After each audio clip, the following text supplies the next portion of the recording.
الحمد لله رب العالمين والعاقبة للمتقين ولا عدوان إلا على الظالمين وأشهد أن لا إله إلا الله وحده لا شريك له وأشهد أن محمدا عبده ورسوله صلى الله وسلم عليه وعلى آله وصحبه أجمعين أما بعد.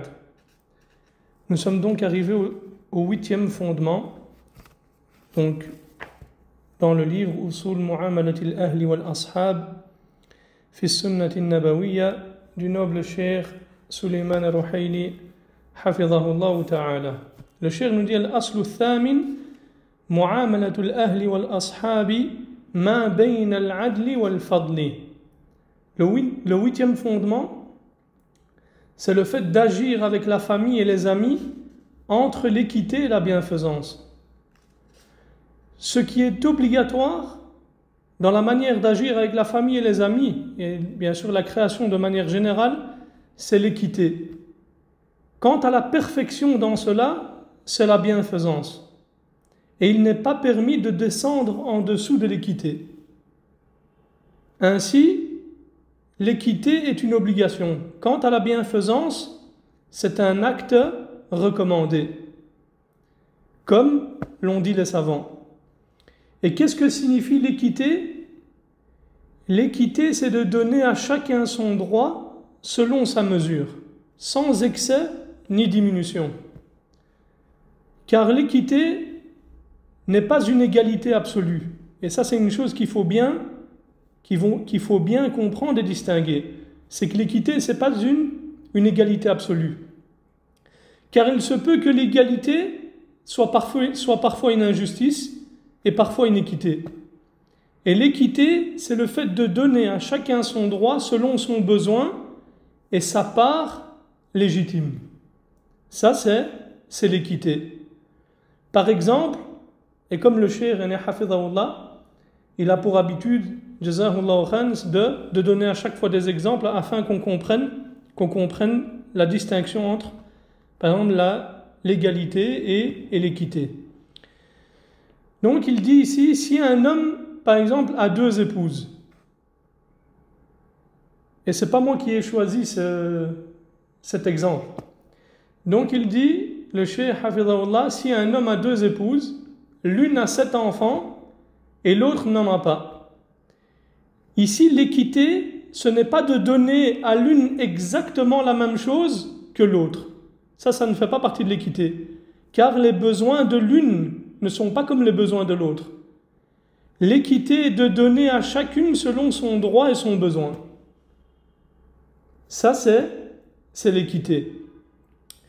De même, par exemple, si tu as un fils à l'université et un autre à l'école primaire, l'équité n'est pas de donner au fils que tu as à l'université la même chose que celui qui est à l'école primaire. Car leurs besoins diffèrent. L'équité est donc de donner à chacun selon sa mesure, sans excès ni diminution. Et si on en vient par exemple à mentionner ici la dépense obligatoire, al-nafaqa, qu'il est obligatoire à l'homme de donner à sa femme et à ses enfants.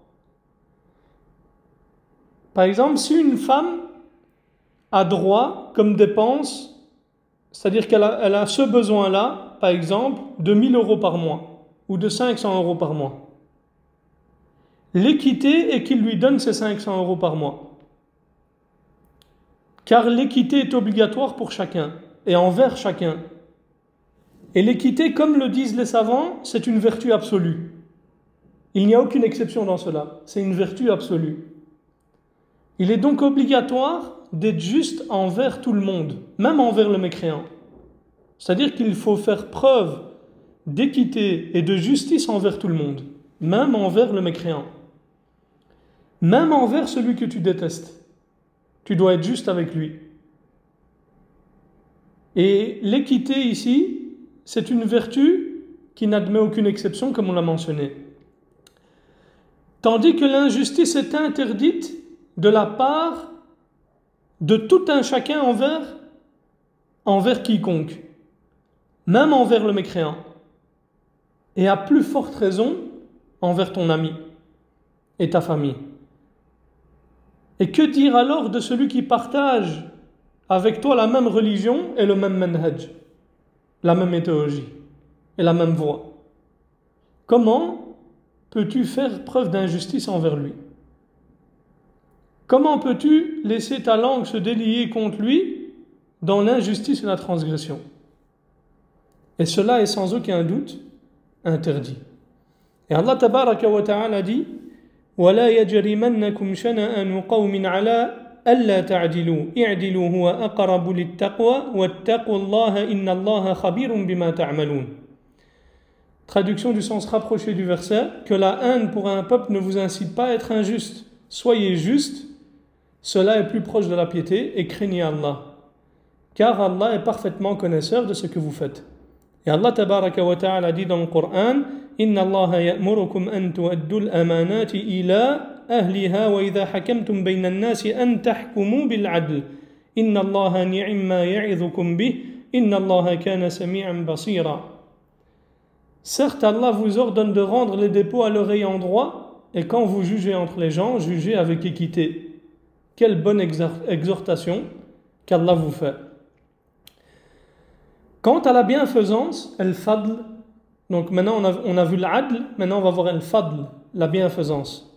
Qu'on a dit c'est un acte recommandé, tandis que l'adl c'est un acte qui est obligatoire. La bienfaisance, elle consiste à quoi? À faire le bien de sa propre initiative, ou à renoncer à son droit en faveur de celui à qui il appartient. Donc, le détenteur du droit abandonne son droit, il renonce à son droit. Ou c'est également le fait d'accorder davantage de ce qui est dû envers qui l'on est redevable. Ça, c'est la bienfaisance. Donc, soit c'est le fait de faire le bien de sa propre initiative, ou de renoncer à son droit en faveur de celui à qui il appartient, ou également d'accorder davantage, donc un surplus, un ajout, que ce qui est dû envers celui dont on est redevable. Donc là, la bienfaisance prend 3 formes ici, comme le mentionne le cheikh.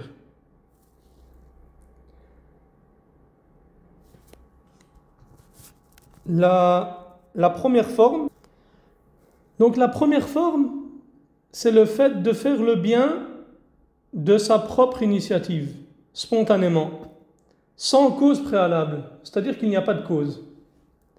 La deuxième forme de bienfaisance, c'est le fait de renoncer à son droit. Par exemple, on prend l'exemple de la femme qui a besoin pour ses dépenses 500 € et que ce mois-ci, par exemple, elle voit que son mari est en difficulté et qu'il a beaucoup de factures et autres qu'Allah tabaraka wa ta'ala facilite à nos frères et sœurs. Et elle dit, ce mois-ci, comme tu as des difficultés, alors je renonce à 250 € et Inch'Allah, on va gérer ce mois-ci et on va essayer de gérer avec 250 €. Donc ceci est de la bienfaisance. Pourquoi? Parce qu'elle, à la base, elle a besoin pour les dépenses obligatoires 500 €. Et donc elle renonce à 250, ce qui est de la bienfaisance. Donc ça va la deuxième forme. La troisième forme de bienfaisance, c'est le fait de donner plus que le droit. C'est-à-dire qu'on rajoute quelque chose. On donne ce qui est obligatoire, mais en plus on rajoute de cela. Ce qui s'appelle ici, donc, donner plus que le droit. Par exemple, ici, on va donner également avec ça, c'est que la femme a droit à 500 €, on va dire, et ici son mari va lui donner, ce mois-ci, alhamdulillah, Allah Azza wa Jal lui a donné la baraka, et il lui donne par exemple 1000 €. Et bien ça fait partie de la bienfaisance. Parce que ce qui lui est obligatoire, lui au mari, c'est de donner combien? 500 €, car c'est le besoin qu'il y a pour la femme. Et bien lui, il rajoute 500 €, ça fait partie de la bienfaisance. Et donc, comme on a dit, la bienfaisance, ce n'est pas un acte obligatoire, cela fait partie de la perfection et de la complétude. Et comme Allah tabaraka wa ta'ala le dit dans le Coran, Inna Allah ya'muru bil 'adli wal ihsan. traduction du sens rapproché du verset, certes Allah ordonne l'équité et la bienfaisance. Et les savants ont dit, il ordonne l'équité qui est donc une obligation et la bienfaisance qui est un ordre mais qui relève de la recommandation et non de l'obligation. Et pour traiter les autres avec bienfaisance, il y a deux conditions ici qui sont requises, comme l'ont dit les savants. La première condition, c'est que la bienfaisance ne contrevienne pas à l'équité. C'est-à-dire qu'elle ne compromette pas l'équité, ou qu'elle ne nuise pas à l'équité, si on peut dire ça comme ça. Donc si la bienfaisance compromet l'équité, alors elle n'est pas permise. Et on va donner un exemple ici. Et le cheikh, Jazahullah khan, comme à son habitude, il donne des exemples. Il dit, si un homme, par exemple, a 3 enfants, l'obligation est d'être équitable entre eux. Quant à la dépense, ici on parle d'un nafaqa, c'est-à-dire ce qui est obligatoire. Quand on parle de dépense, c'est la nafaqa, donc c'est automatiquement ce qui est obligatoire. Il donne à chacun selon ses besoins. Par exemple, l'enfant en primaire n'est pas comme celui qui est en secondaire, ni comme celui qui est à l'université. Mais concernant ce qui s'ajoute et dépasse la dépense, c'est-à-dire ce qui est obligatoire, la nafaqa, ce qui relève en réalité des tabarru'at, des dons, il doit également être juste et équitable entre eux. Et on verra plus loin maintenant la manière d'appliquer cette équité. Donc s'il donne à l'un son droit obligatoire, à l'autre son droit obligatoire et au troisième son droit obligatoire, puis qu'il accorde à l'un d'eux un surplus, un ajout, sans raison, alors on dit cette bienfaisance n'est pas permise. Car elle contrevient, elle compromet et nuit à l'équité et à la justice. Comme on va voir après. La deuxième condition, qu'il ne découle pas de la bienfaisance un préjudice ou un méfait. Si elle entraîne un préjudice, alors ce n'est pas permis. Et on va donner ici un exemple. Si un père donne de l'argent à ses enfants en abondance, c'est-à-dire qu'il leur donne tout ce qu'ils veulent, Allahumma barik,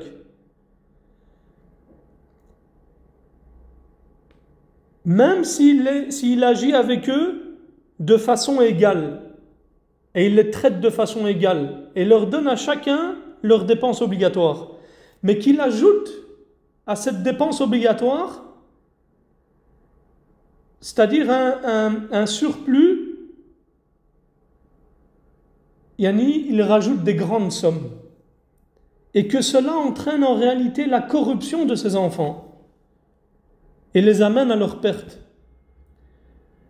Car le fait d'avoir beaucoup d'argent en main à un jeune âge peut leur porter préjudice et les corrompre. Alors il ne lui est pas permis à ce moment-là de faire preuve de bienfaisance ici, c'est-à-dire de leur donner de l'argent, c'est-à-dire en abondance, sans calculer. C'est-à-dire on parle ici du fait de donner un surplus au-dessus de ce qui est obligatoire. Dans ce cas, il doit se limiter à l'équité. Pourquoi ? Parce qu'on a dit qu'il ne découle pas de la bienfaisance, un préjudice. Mais si cette bienfaisance entraîne un préjudice, alors ce n'est pas permis. Et le fait de donner énormément d'argent dans la main des jeunes à cette époque-ci, ça peut mener à quoi ? À corrompre les enfants. Donc à ce moment-là, il y a un préjudice et il y a un méfait. Donc cette bienfaisance devient interdite. C'est pour cela que lorsque Bashir, le père de An-Nu'man, est venu auprès du prophète sallallahu alayhi wa sallam et lui a dit « J'ai donné à mon fils un servant ». Et le prophète sallallahu alayhi wa sallam lui a dit quoi ? « As-tu donné à chacun de tes enfants la même chose ?» Et il a répondu « Non ». Alors le prophète sallallahu alayhi wa sallam lui a dit « Reprends-le ». Donc le prophète sallallahu alayhi wa sallam n'a pas validé son aumône et son don et son cadeau. Et comme il a été rapporté également de Amir al-Sha'bi, il dit, j'ai entendu An-Nu'man ibn Bashir radiyallahu anhuma alors qu'il était sur le minbar, il dit « Mon père m'avait donné un présent, c'est-à-dire un cadeau. » On va dire ça comme ça. Et Amratu bint Rawaha, elle dit « Je ne serai pas satisfaite tant que tu n'en auras pas informé le messager d'Allah sallallahu alayhi wa sallam. » Donc il s'est alors rendu auprès du prophète sallallahu alayhi wa sallam et lui a dit « J'ai donné à mon fils un présent, c'est-à-dire à Nu'man, un cadeau. Et donc Amra bint Rawaha m'a ordonné de te prendre en témoin au messager d'Allah, de te prendre pour témoin. » Et le prophète sallallahu alayhi wa sallam a dit quoi? « As-tu donné à tous tes enfants la même chose ?» Et il répondit non. Radiyallahu anhu. Alors le prophète sallallahu alayhi wa sallam a dit « Craignez Allah et soyez juste et équitable envers vos enfants. » Et puis le père retourna et reprit son cadeau et son présent. Et dans une autre version, le prophète sallallahu alayhi wa sallam a dit « Ne me fais pas témoigner pour une injustice. » Allahu Akbar. Al-Hafidh al-Nawawi rahimahullah a dit « Dans ce hadith, il est indiqué qu'il convient de faire preuve d'équité envers ses enfants en termes de dons, c'est-à-dire dans les dons, les aumônes, les cadeaux, de donner à chacun d'eux comme aux autres, sans faire de préférence, et en donnant la même chose au garçon et à la fille. Et c'est là le sens apparent du hadith. Et certains de nos compagnons, donc comme le dit Al-Hafidh al-Nawawi rahimahullah, ont dit il faut donner au garçon l'équivalent de la part de 2 filles, c'est-à-dire comme l'héritage. Donc ici la deuxième opinion c'est quoi que mentionne Al-Hafidh al-Nawawi concernant l'égalité et l'équité entre les enfants, est que le garçon a droit à une part équivalente à celle de 2 filles, et nous allons détailler ça maintenant Inch'Allah. Donc le premier avis c'est quoi? Est celui qui correspond au sens apparent du hadith, puisque le prophète sallallahu alayhi wa sallam n'a pas différencié ici ni fait la distinction entre les garçons et les filles. C'est-à-dire si tu donnes à une fille, à un garçon 50 €, tu vas donner à la fille 50 €. Et le deuxième avis, c'est que le partage et la répartition le plus juste et le plus équitable est celui qu'Allah tabaraka wa ta'ala a fixé. Et Allah tabaraka wa ta'ala a fait que dans l'héritage, le garçon a droit à la part de 2 filles. Et cela serait donc l'équité selon ce deuxième avis. Al-Hafidh al-Nawawi rahimahullah a dit l'avis prépondérant et connu, c'est-à-dire chez les Shafi'iyya, est qu'il faut donner la même chose aux deux, conformément au sens apparent du hadith. Et Ibn Daqiq al-Eid rahimahullah a dit ce hadith montre qu'il faut traiter les enfants de manière équitable dans les dons, dans les cadeaux. Et la sagesse en cela est que la préférence entraîne, c'est-à-dire la préférence entre les enfants entraîne la rancune et la haine. Ainsi que donc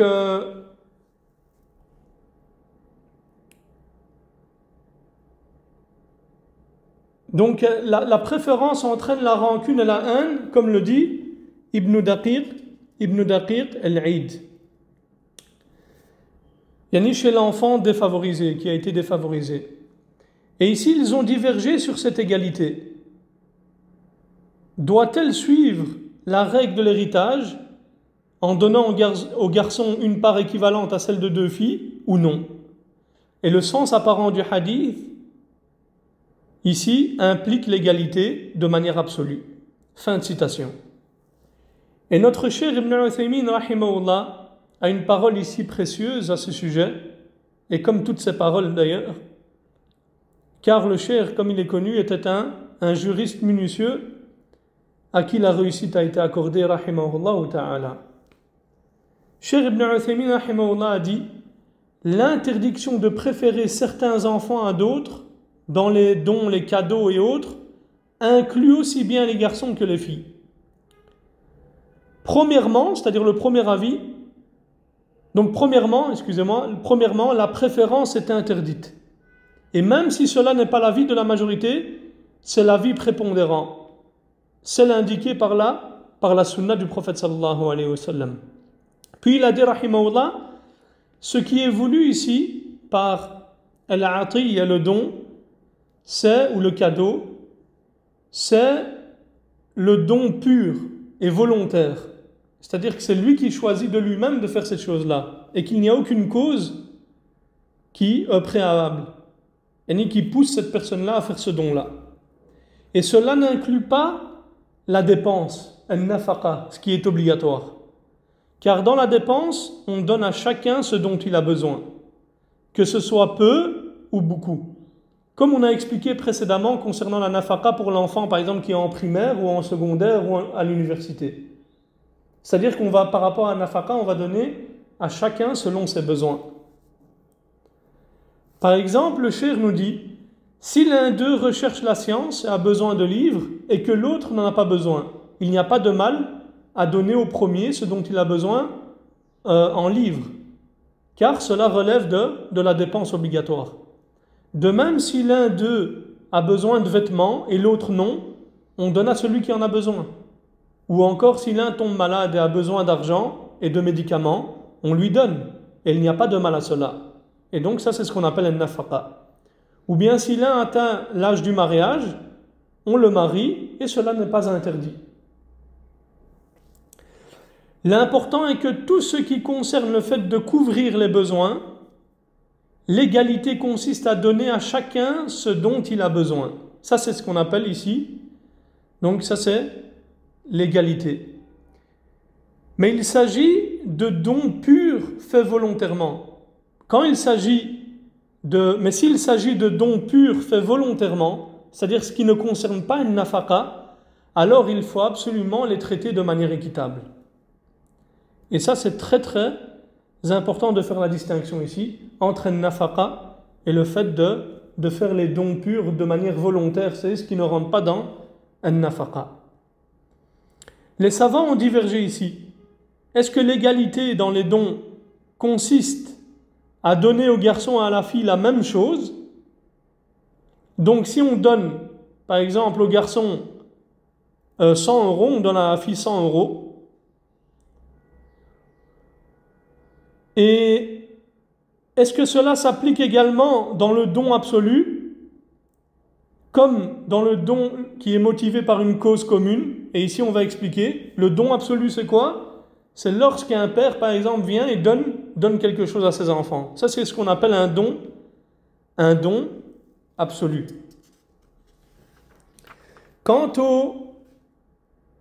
Donc ici, c'est l'i'ata al-mutlaq.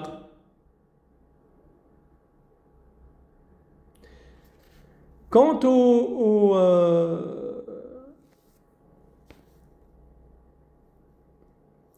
au don qui est motivé par une cause commune, comme le cadeau par exemple de la fête de l'Aïd par exemple, car c'est une cause qui englobe tous les enfants, garçons et filles.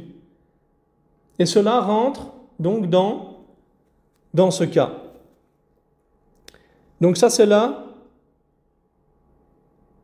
la différence entre les deux. Donc le premier c'est quoi? C'est ce qu'on va appeler le don absolu. On va répéter. Donc c'est lorsqu'un père vient et donne, par exemple à ses enfants, de manière volontaire, il donne un cadeau.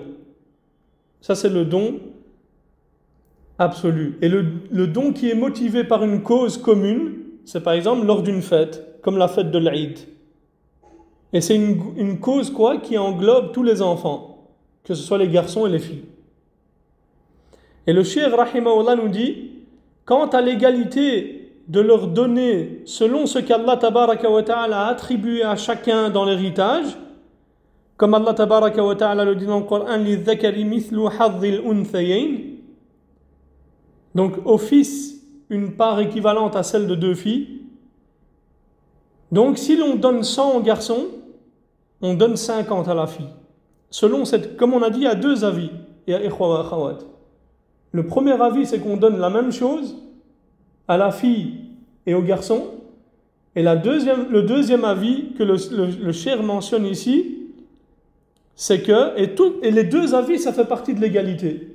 Comme ça, comme le premier avis, eux, ils voient que l'égalité, c'est quoi? Donner la même chose aux deux enfants, 100. Quant au deuxième avis, ils voient également que ça fait partie de l'égalité. Mais ils voient qu'il faut leur donner selon ce qu'Allah Tabaraka wa Ta'ala a attribué à chacun dans l'héritage. Donc au fils une part équivalente à celle de 2 filles. Et le cheikh nous dit cet avis est l'avis prépondérant, car il n'y a pas de partage plus équitable que le partage d'Allah Tabaraka wa Ta'ala. Et c'est aussi l'avis que considère comme le plus correct le cheikh Sulayman Ruhaili hafidhahullah ta'ala. Bien que la question soit large, si quelqu'un donne à tous les deux la même chose, c'est-à-dire aux garçons et aux filles, cela ne contrevient pas à l'équité. Mais le plus équitable est de donner aux garçons l'équivalent de la part de 2 filles. Et cela, comme nous l'avons dit, dans les 2 cas mentionnés, que ce soit un don absolu ou un don motivé par une cause commune. Donc ça rentre dans ces 2 choses-là. Et le but est donc quoi? Que l'homme traite sa famille et agisse avec sa famille et ses amis avec équité. Et s'il atteint la complétude et la perfection dans cela, qu'il ajoute là la bienfaisance. Et cela, comme nous l'avons dit, dans les 2 cas mentionnés, que ce soit un don absolu ou un don qui est motivé par une cause commune, comme la fête de l'Eid, par exemple, comme on a mentionné.